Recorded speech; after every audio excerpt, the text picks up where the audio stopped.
I almost cut the light off and then y'all wouldn't be able to see. So y'all will never believe what the school did to me while I sit here and wait for my husband to get out from seeing his cousin real quick. We had to get out the house. But y'all will never believe what the school did. So let me tell y'all. Like I said, don't mind the glasses, they're broken. So the school decides that they're gonna call CPS because my daughter, you know, all my kids are high natured. So a lot of times, you know, especially my girls, they sweat and they have a bodily odor. I'm pretty sure a lot of parents done smelt their kids with a bodily odor.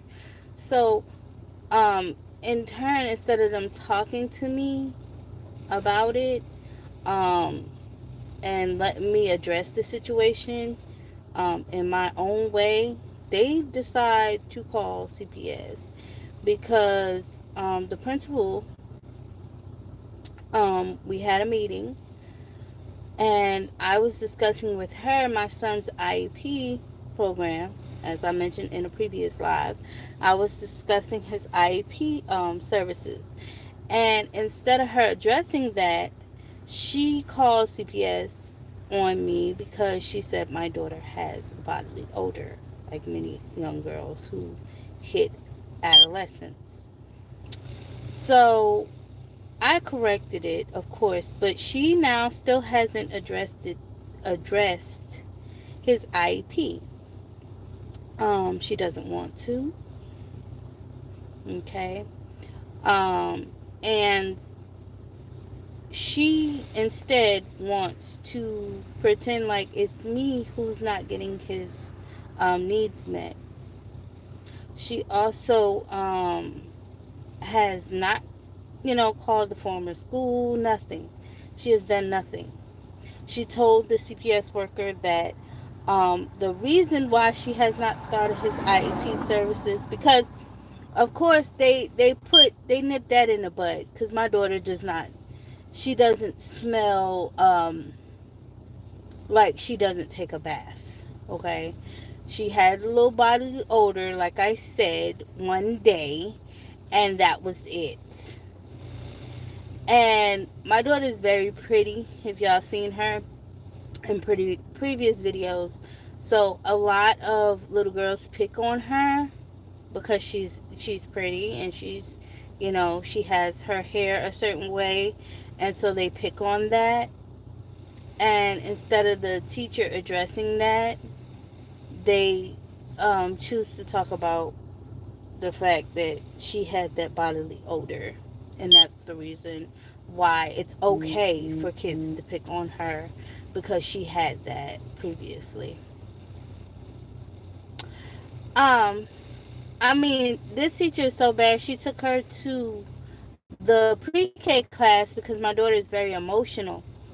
She has anxiety from our previous situation with, you know, CPS and the foster care system, and the fact that her grandmother was very abusive to the point where she had diaper rashes so bad where she had to take a steroid in order for her back to heal from the scars of her diaper rash. That's how bad her diaper rash was when she was in foster care. Um, and so with that, she has anxiety. She has real bad anxiety. Anything, if you just tell my daughter, sit down, relax, she'll cry. She'll bust out in tears because she feel like you're upset at her for something. Anyway, so the teacher did this and told Eden to do something. Eden bust out in tears. She took her to the pre-K class and let the pre-K class laugh at her and call her a baby. This was her form of discipline. So how I found this out is because my daughter comes home and says, I got in trouble today. I said, what did you get in trouble for? She said, because the teacher said to do something, and she took me to the pre-K class and told the pre-K kids to laugh at me. So the principal came and took her out of the classroom and told me specifically that she had to save her because she felt that she was failing her, and she had to save her from this demonic teacher, said what I said, who was torturing a little 6-year old girl. Oh, no, my bad. 7-year old girl. By taking her to a 2 and 3 year old class, or 4-year old. Either way, it's pre kindergarten. It's not even kindergarten. And letting them laugh at her and call her a baby because she has anxiety. Anyways, this same teacher allows the kids to pick on my daughter and tell my daughter that her hair is ugly, and that the teacher said she stinks, and that um yeah, basically she's ugly and she stinks. That's what they say constantly. They take toys from her. They try to get her in trouble by hitting her and stuff in class. And this teacher said, "Oh, that's because it's true." This is what educators are doing now. And so, anyway, the principal decides to call CPS. A CPS comes out and they check, of course, they take pictures, they, um, talk to the kids by themselves. They even got too far as hug the children, see the kids, not once, but twice she done came out and see the kids playing outside. And she said, "I don't see anything wrong with your home or your child because your child smells like a regular child." So we move on to the fact that he still has no IEP. So she told me, she said, "When's the last time you took him to the doctor?" I said, "I took him in Georgia." She said, "Okay, well, can you take him to the doctor in South Carolina?" I said, "But he already has an IEP." He already has, that's the thing. I don't understand. If I move to Michigan, Minnesota, or somewhere, and I have an IEP started in South Carolina, Michigan or Minnesota will then call South Carolina and say, "Hey, we need his IEP records so that way we can continue his services." They have not done that. Instead, they want me to start the process over again because she doesn't want to. She doesn't want to call to get the records from Georgia's elementary school system. She, in turn, wants to get me to get another doctor to verify the fact that his first doctor in Georgia said he does have symptoms of ADHD. His school social worker, who has a social worker license, said he has been verified as having symptoms of ADHD. They don't want to take those records and transfer them to South Carolina. They want me to find another doctor. And this makes sense how. And yes, I have called the Department of Education. The Department of Education said the principal talked to me. She told them that she talked to me and she was starting their services in a month. It's been 3 months ago.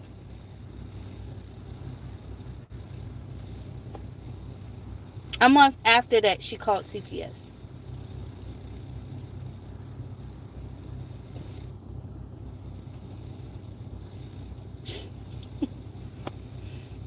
And that's what I have an open CPS case for, because I have to go take my son to the doctor's office for something that is already started. When I tell y'all these CPS workers do not give a fuck, they do not care. She literally told me that she was talking to the principal and told me, "Why haven't I taken him in South Carolina if I already have him set up in Georgia? You should still take him in South Carolina."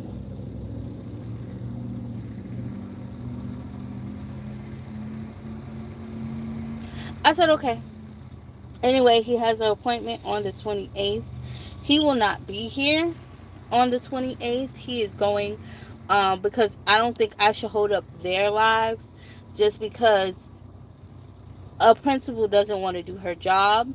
So he's going to be out of town, so I have to reschedule that appointment. But um it was supposed to be he was coming back on the 26th. But now I have to reschedule that appointment because his grandmother said she does want to keep them until after New Year's.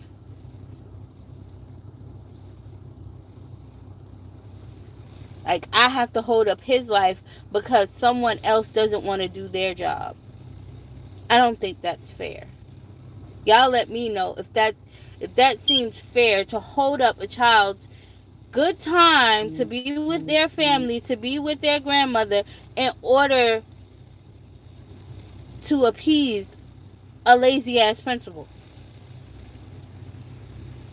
To hear the same fucking recommendation because my son has numerous documentation of him not listening, him staying off task, him going to the principal office numerous times, him having insomnia, him not being able to even sit still in the doctor's office,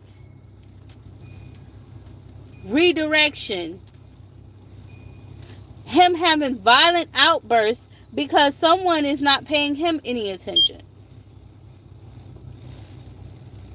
So I'm gonna go ahead and rip him out of being having a good time with his family so that way we can do something that we've already done.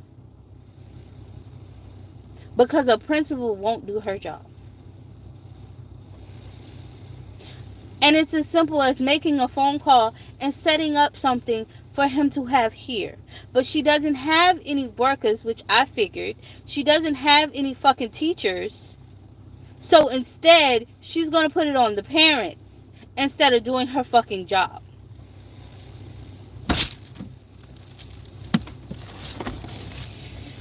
Anyway, I don't know. I don't know what, what's going to come of this. But I'm going to go ahead and take him to the doctor again for him to get diagnosed again. And then I bet you my bottom dollar she probably still won't do nothing. I'll see y'all in the next one. My husband got a job. I'll see y'all. Bye. Make sure you like, comment, and subscribe.